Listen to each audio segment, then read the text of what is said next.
whole life is about sound. You know, it's what makes me tick as a human being.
There's sound absolutely everywhere. We have to listen. That's it, really.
I want to be open to absolutely everything that comes my way.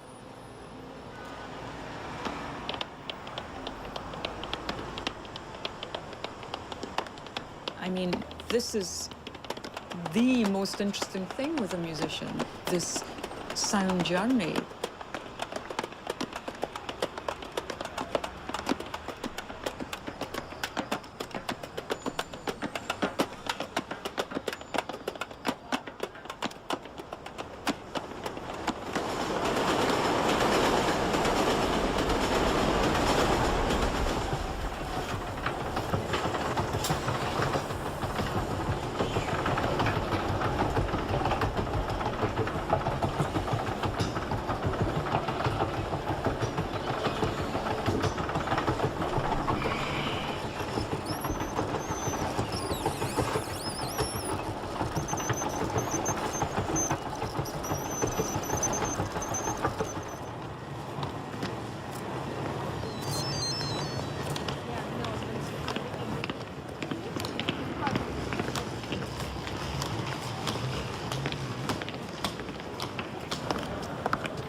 Be a lot more fun.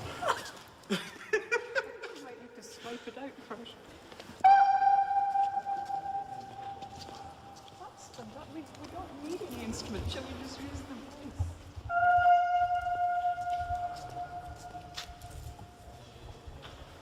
What's that, 5 seconds? Because we could work up and down and Absolutely. and across, couldn't we? Well, but you know, the tiniest sounds could be made. Absolutely.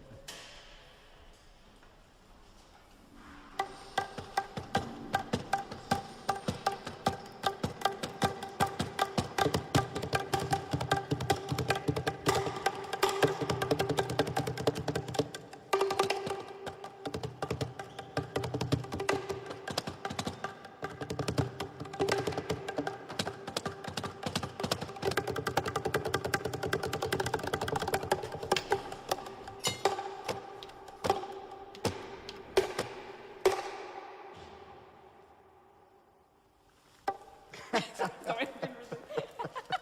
It's a very good sound. Oh, thank you. I must say that's kind of one of the better sounds. Yeah, they've often said that about my back. There's lots of surfaces.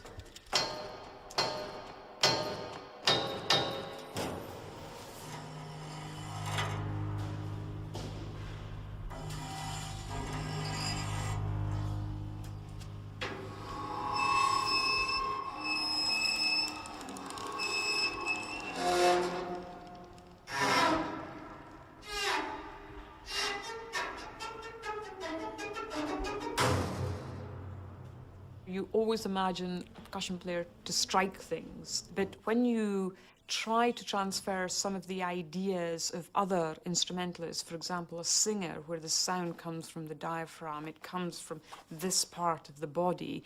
It doesn't just come out of the mouth and that's it. The whole breathing aspect is hugely important. You know, it's trying to just find the sound way, way, way down in the surface.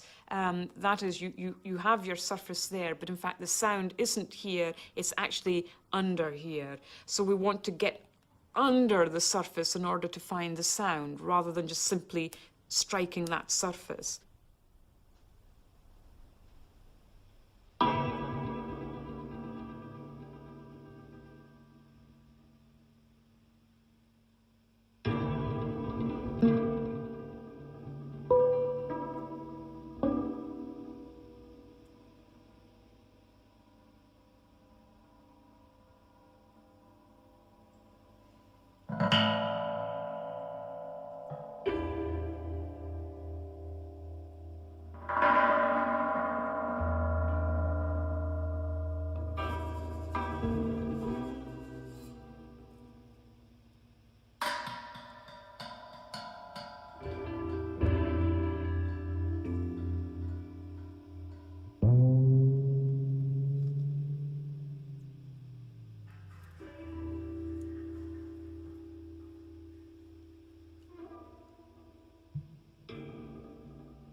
Hearing is a form of touch. It's something that's so hard to describe because in a way, you know, something that comes, sound that comes to you, you know, you can feel as though you can literally sort of almost reach out to that sound and feel that sound.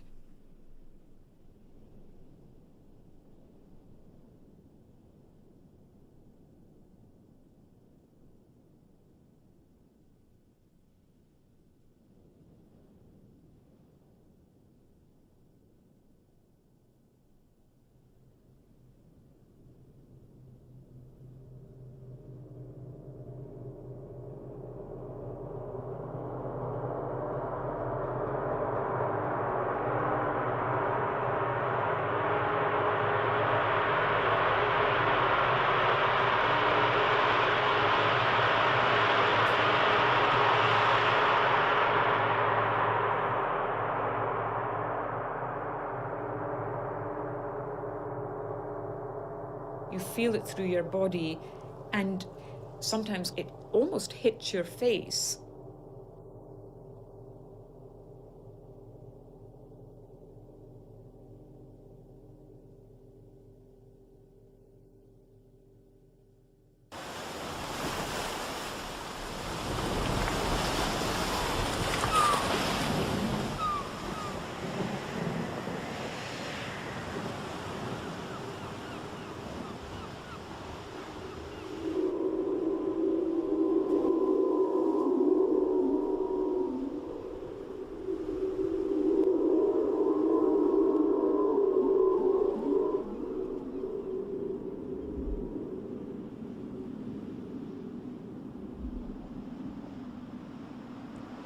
I was born in the northeast of Scotland on the farm that my father had.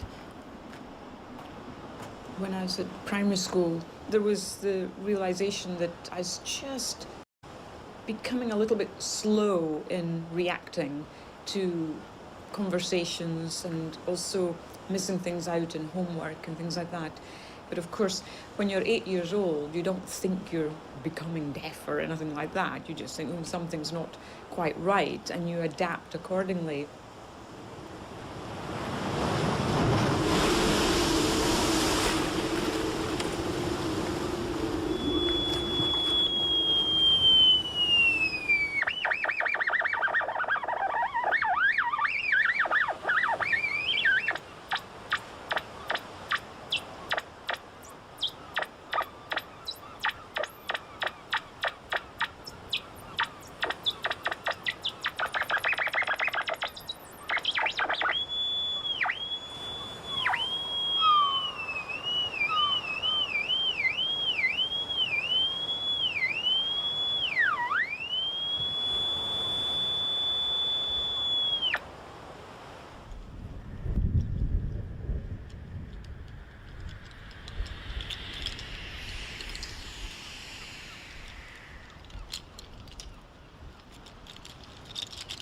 Meanwhile, I had been playing the piano. I started piano from the age of 8 and absolutely loved that.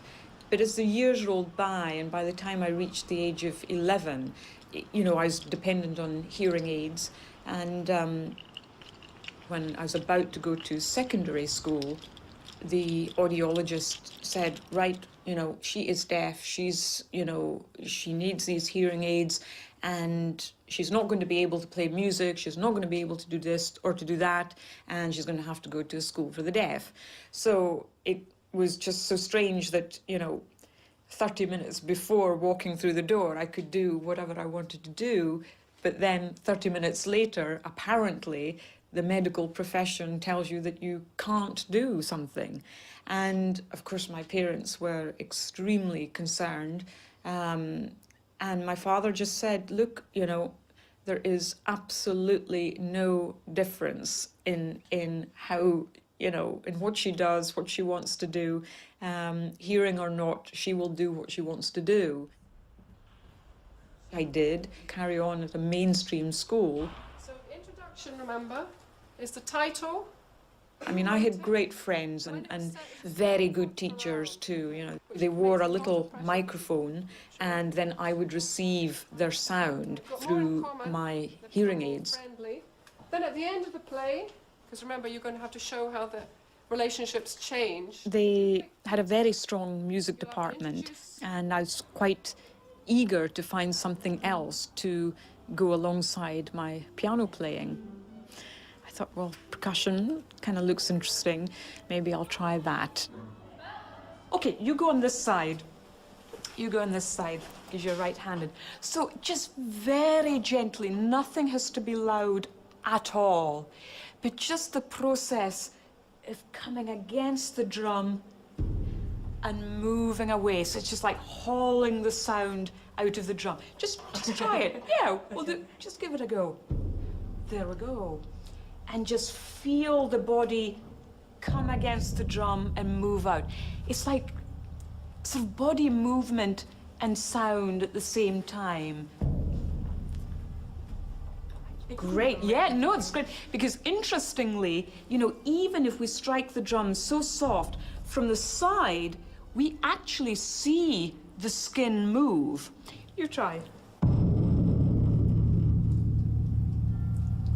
This time, if we put our hand on the actual shell and take note of what you're feeling through the hand, through the arm, and we strike the drum.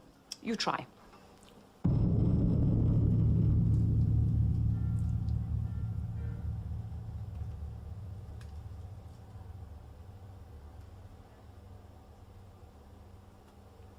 And there it ends. So what was happening? I can feel it. Where did you feel it? Can you be more exact? Going off my arm. Eventually, I discovered that by taking the hearing aids off, that in fact I'd actually hear less through the ear, but hear more through the body. And so therefore my teacher, percussion teacher, whom I met when I was 12 years old, he began to basically suggest, I mean, he was learning as much as I was, suggest that, you know, I place my hand on the wall of the room which he taught in, and he would play, for example, two very old hand-tuned timpani, or kettle drums, and he would tune them to big intervals apart, and I'd place my hand on the wall and he would do the same, and he would strike one drum and he would ask, where are you feeling that particular drum? I can feel that from here and it's going all the way down my hand. And then he would play the other drum. So where are you feeling that? So maybe here and down here, this part. And then gradually he would lessen the interval so that the minutest difference was possible to detect. But it was the beginning of really using the body as some kind of resonating chamber. Was there the same feeling when you... Not really. Now, why is this, do you think? When I hit that one in my hand on there, I could feel it covering my whole hand. Right. But this one, I can just feel it under the carpet. Only a wee bit, yeah. We can feel this for an audience member, for a listener. I strike it, they may hear it, and then they may no longer hear it. For us, however, we've got our hand on the drum, we strike it, we can see, we can feel, we've had the process of striking it. Meanwhile, we're hearing this sound because we're feeling this sound far longer than an audience member. Do you see what I mean? So, in fact, we're hearing more. I will sit there because I will play. Sometimes I put my tummy against the edge of the drum just to feel a little more connected with the sound. So, as I say, you can just do whatever you want to do. So if you take your hearing aids off, and then also, if you want to then put them back in and just to... No, I feel it. You'll feel it? No problem. Okay.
I must show you this unusual percussion instrument. Oh, hold on.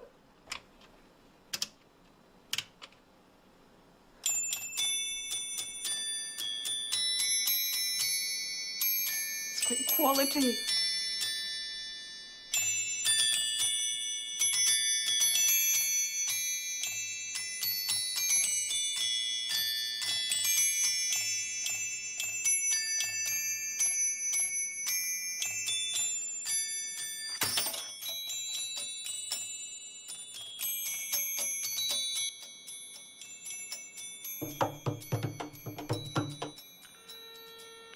Is Evelyn on the phone now? Well, whenever you're ready with a question, I'll have a go at repeating it. Okay. Hi, Evelyn. Can you tell our readers what is your favorite instrument? The snare drum is my favorite. You know, we're dealing with so many percussion instruments, but that one is a challenge, both physically and musically. And of course, there are so many different styles of playing the snare drum, such as the Swiss style and the Irish, American, of course, the Scottish style. Great. So now, why do you play in your bare feet? You do feel a wee bit more connected to the sound. There's no question about that. You can lip read and you have some of your hearing left, but still, how can a profoundly deaf person become a musician?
If someone asks me, oh, well, how'd you hear that?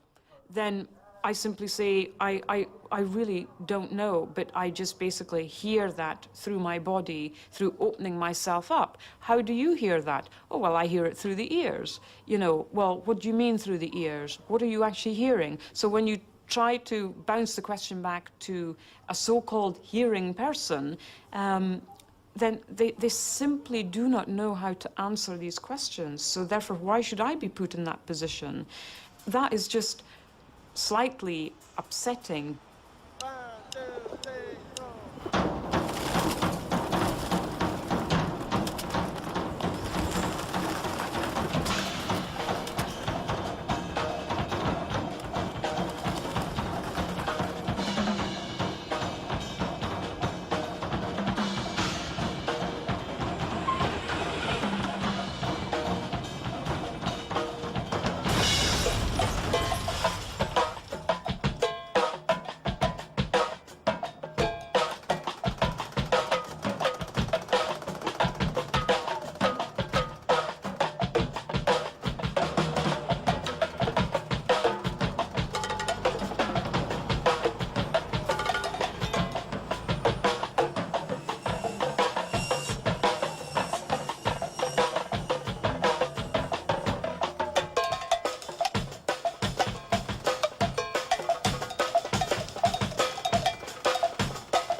When you were studying, did you have to do breathing exercises? No.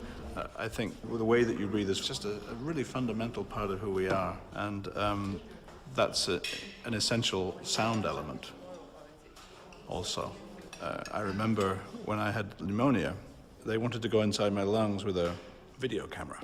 So they took me into a room, and I was supposed to breathe in the anesthetic so that all the windpipe and the lungs would be anesthetized. And I was in the middle of writing a string quartet at the time, and I was having trouble with it. And I was breathing in through this mask,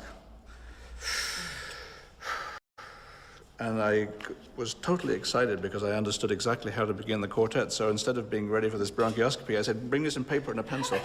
And I started writing the string quartet with one hand while breathing in with the other hand. And then all these men in green coats came in and shoved something down my throat into my lungs and started looking at the video screen. And I was thinking, I wish they'd go away so I could get on with this. But it was all about rhythm. It was all about that kind of breathing, that deep breathing thing that is just a really fundamental part of who we are.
It's just a very thin sound.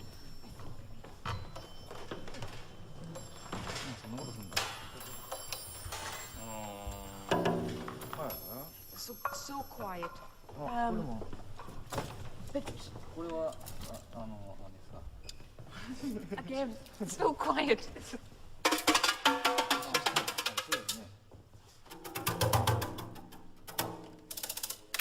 Laser? Yeah, exactly. Just like a shoe, you know. See my... Yeah. あれも洗濯叩きも。これもあれだ。同じやつ。 So you're the kind of heavy... あ、OK。you play? Well, I don't know. We'll see. Okay.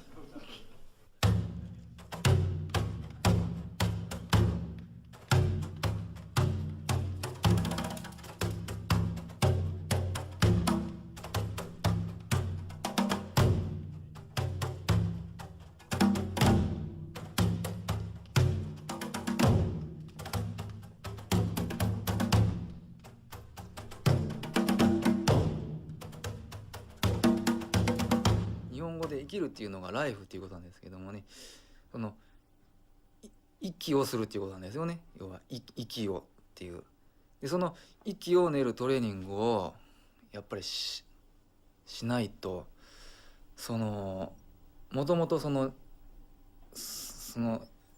畑仕事だとか激しいこの田んぼを植えたりとかそういうことの農耕民族の上に日本の芸能っていうのが成り立っていて、僕たちがそういうことをしていないので、そういうなんですかね、足腰を鍛えるだとか、あと生きるっていう息を練るっていう訓練も走るっていうことにあると思います。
まあ日本の神話で言いますと、その天照大神っていうのがこう隠れて、それが太陽の神様なので火が照らなくなっちゃうわけですね。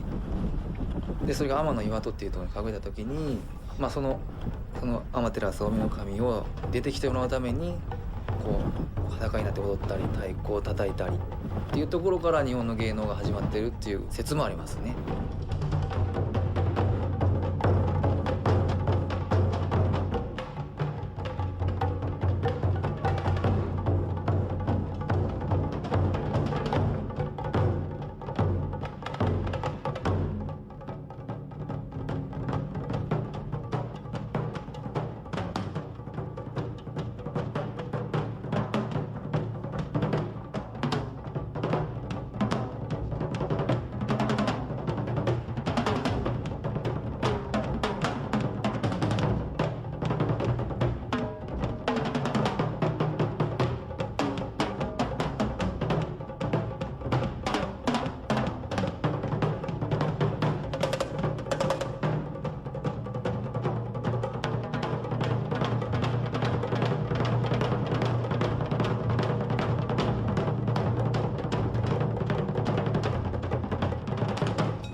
まもなく名古屋です。14番線に到着、お出口は右側です。中央線、関西線と名鉄線、近鉄線はお乗り換えです。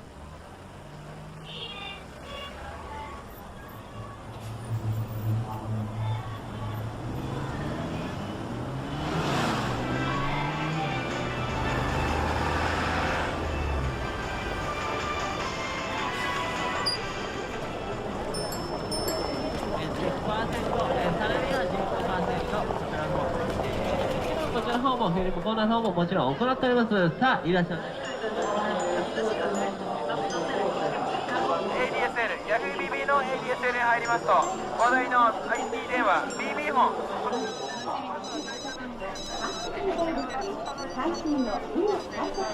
ただ、さあ、この間僕のうちの地元の川越で10本売ってて100円。さあ、1本10円して。ゲートが閉じます。ご注意ください。ゲートが閉じます。ご注意ください。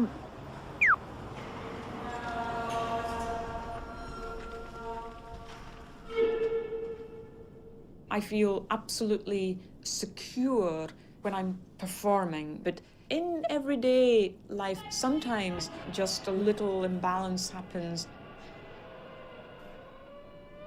I think it's what's coming through the ear that actually affects me. This kind of cacophony that sometimes comes all of a sudden, or sometimes it's just sort of buzzing around there.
5階は紳士服、メンズファッションとスポーツフロアでございます。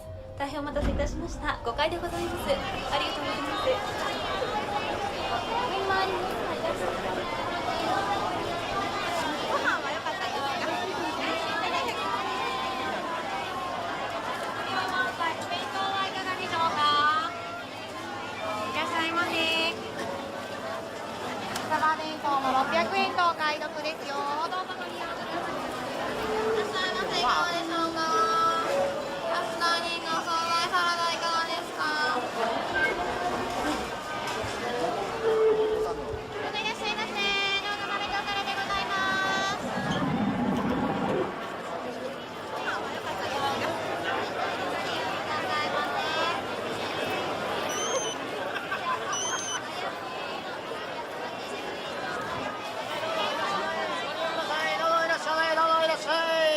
はい、いらっしゃいませ。ご利用ください。どうぞいらっしゃいませ。毎度毎度。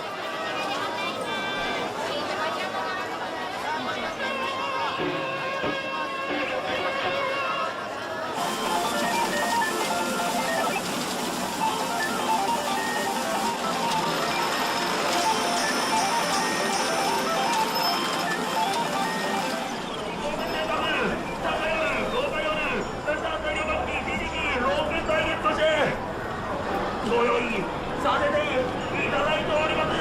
さあ、このちゃん。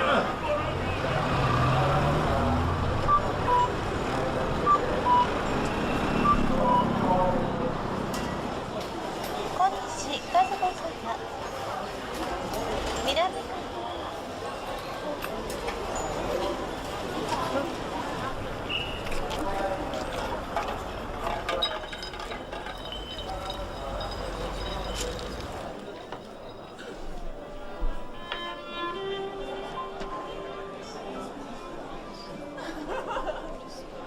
Food sounds maybe, I don't know, maybe it's a silly idea. Chopsticks so that we can... chopsticks. Okay. How many pairs does he have? Two. Okay. あれ持ってんのかな Okay. You use this one.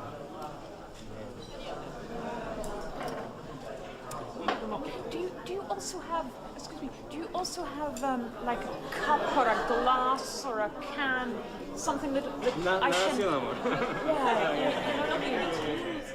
Oh, okay, these are empty. Thank you. Do you have a cup?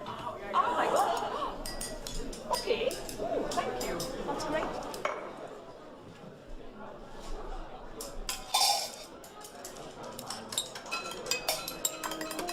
I spent 3 years at the Royal Academy of Music to do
Silence is probably one of the loudest sounds and heaviest sounds that you're ever likely to experience.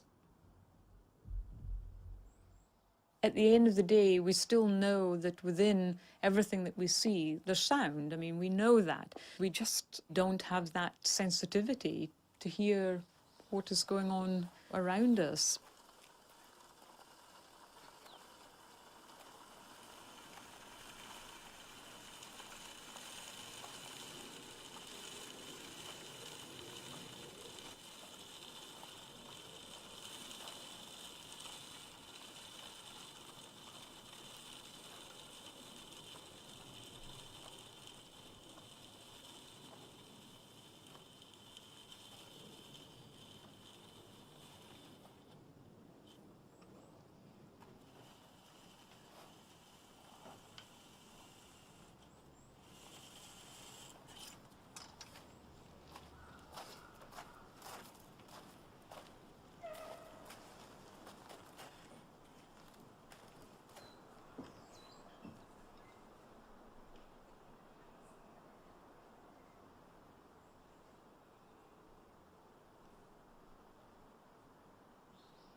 The opposite of sound definitely isn't silence, in my mind anyway. I think I don't even know if there is such a thing. Well, there must be an opposite actually, but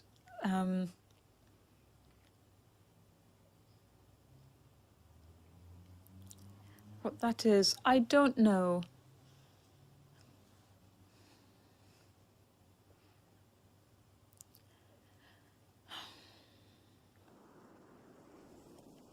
I wonder whether it's something that is more static, something that you can take away with you.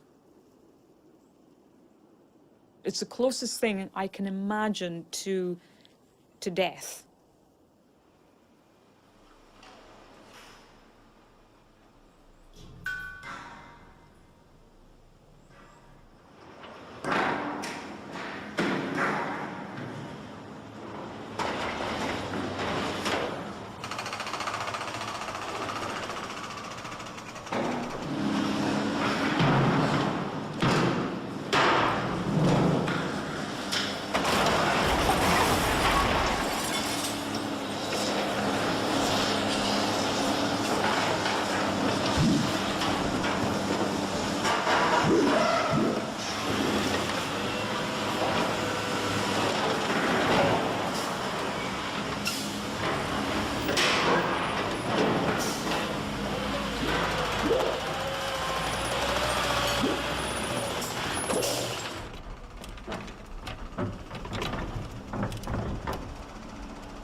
We are here today in northern Germany, cleaning up pigeon shit from our amplifier using Hauptpflegetücher.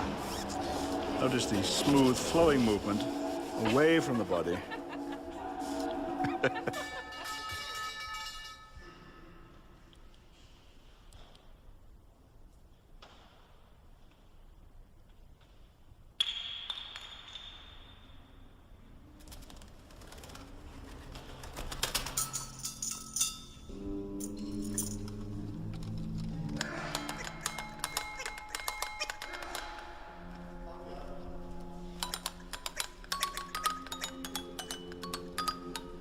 I believe Richard Long said, artists are people who are in touch with the energy they had when they were children. It's never left them. And so that sense of seeing something or hearing something for the first time and being excited by it, I think, you know, you should try to hang on to that. And it's great. In the end, it's about listening, period. I mean, it starts from listening, and it ends with listening.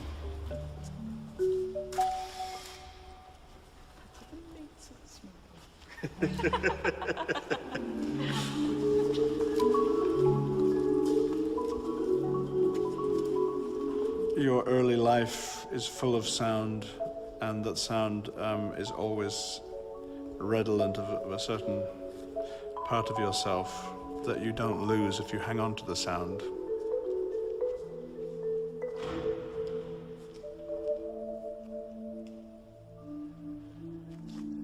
In a way, improvisation, the narrative involved in improvisation is your whole life up to that point.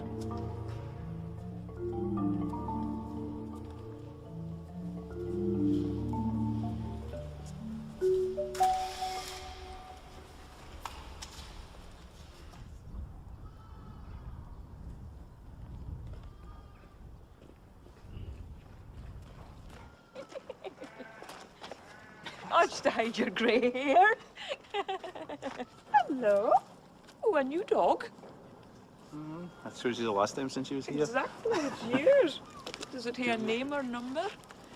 Hey. Okay. We have the tea. A lot of new houses coming up for Ellen.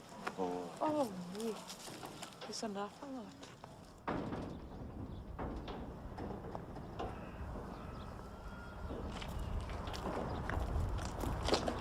To return to where I was brought up after quite a long time just conjures all these very innocent and, I have to say, lovely memories.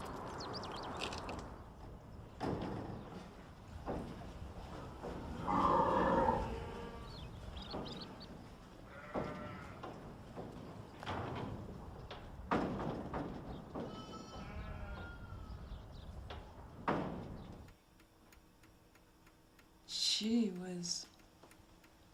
You look so innocent looking Oh, there. I do, don't I? And I'm mine in that blouse and pullover and... 79. Some 1989. Oh. Oops. The first time we recognised a tune that you ever made in a piano. Younger special beer or beer, something. of course. That's right. And I can remember Mum, The coffee's here. even the overall she was wearing. It's like, God, I remember that. I mean, you could That's just feel it. You know. Typical scene. This is Dad. What kind of music did you play? Well, it was Scottish, like Scottish traditional music. Obviously a wedding or something, maybe.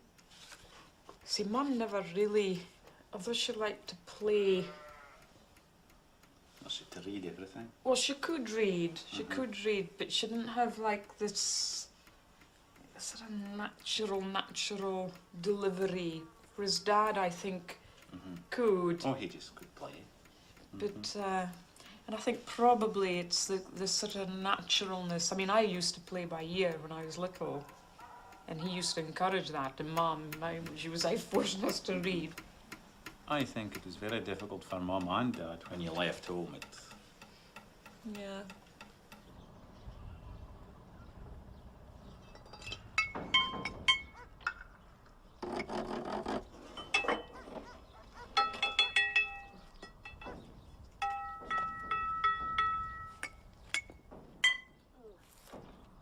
Both Evelyn and Dad must have felt the same in music because they could pick it up the same way.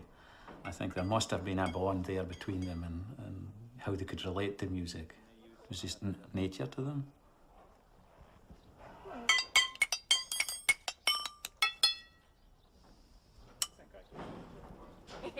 Good morning, Jack. Good morning. Well, I'm telling you, what a mess you have having here. But interesting bits you've got, though.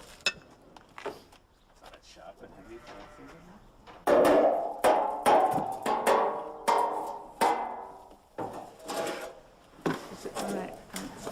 It's half a sharp.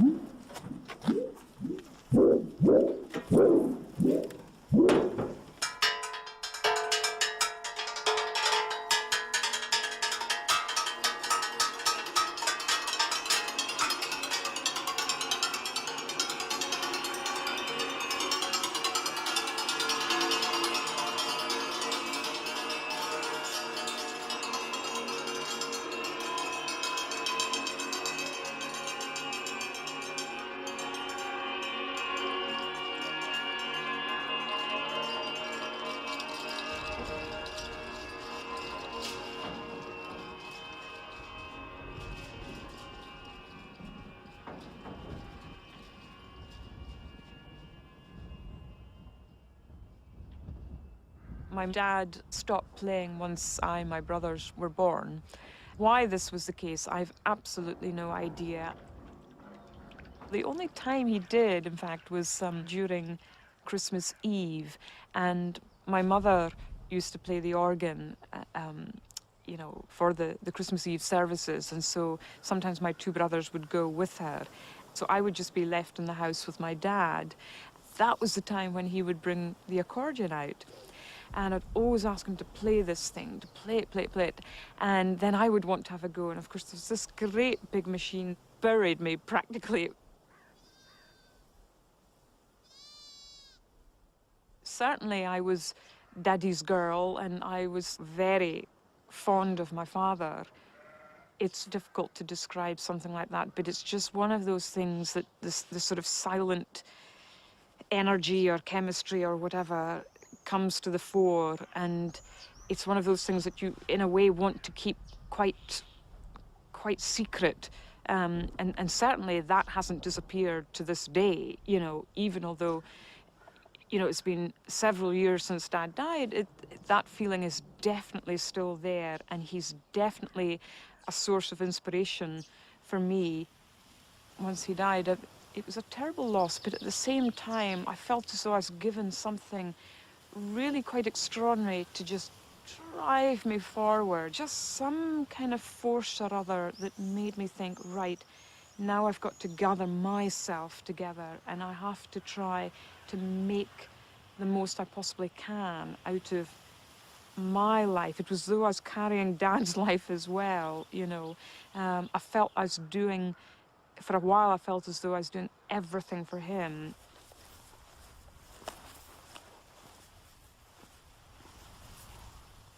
To leave home, I felt I needed certain things, you know, homemade jam or something like that.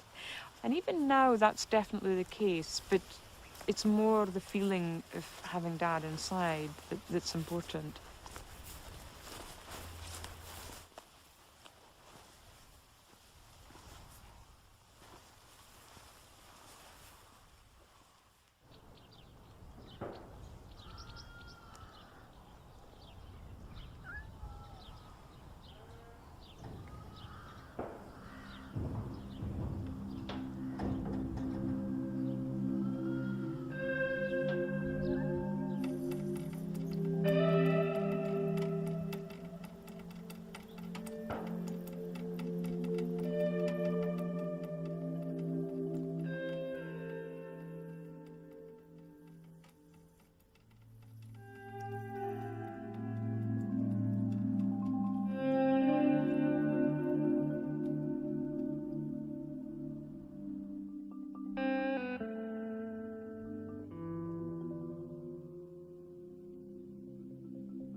part of the curiosity is, well, what is it that makes you really be you? What is it that you just love? And my role on this planet is to bring the power of sound.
Everything will be let go in the same way that all your music will disappear.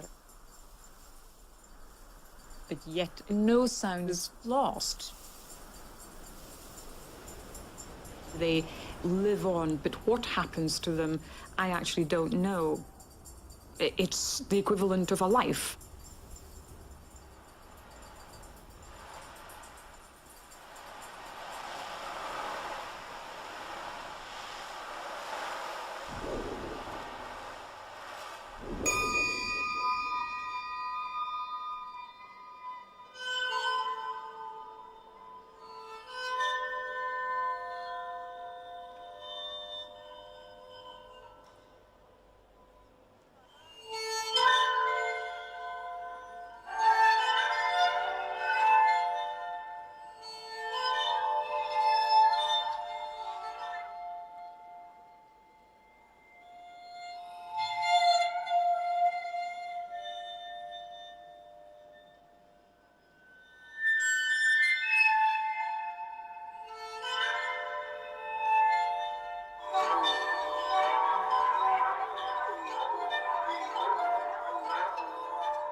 being a musician, being a dancer, being an artist, you know, is all about the sense of touch, really.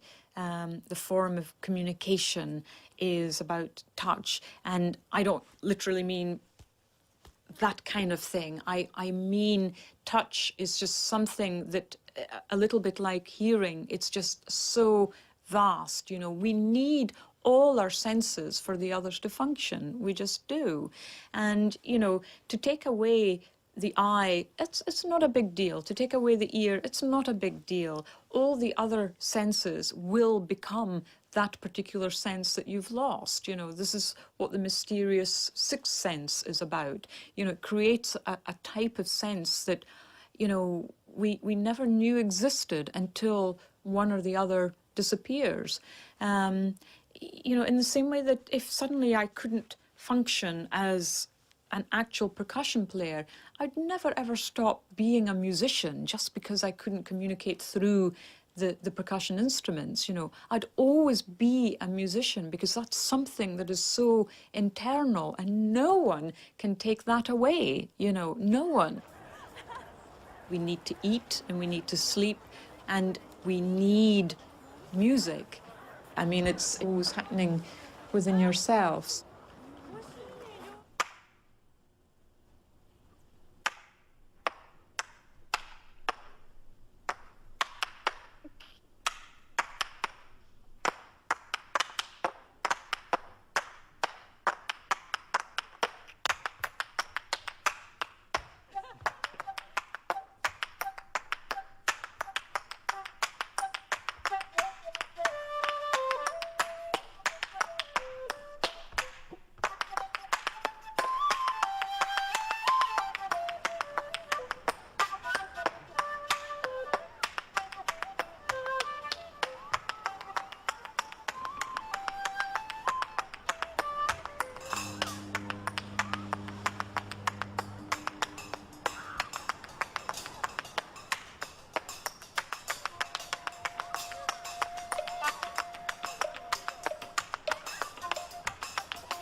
Nice.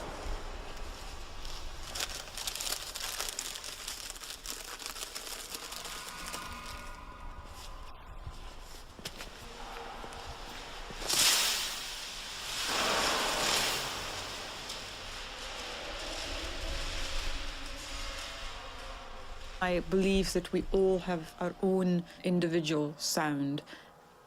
We're, you know, configured uniquely. We have a different weight. We have a different stance, physical stance. We have a different means of attack. We approach the instruments differently, but more importantly, we hear the sound within ourselves differently.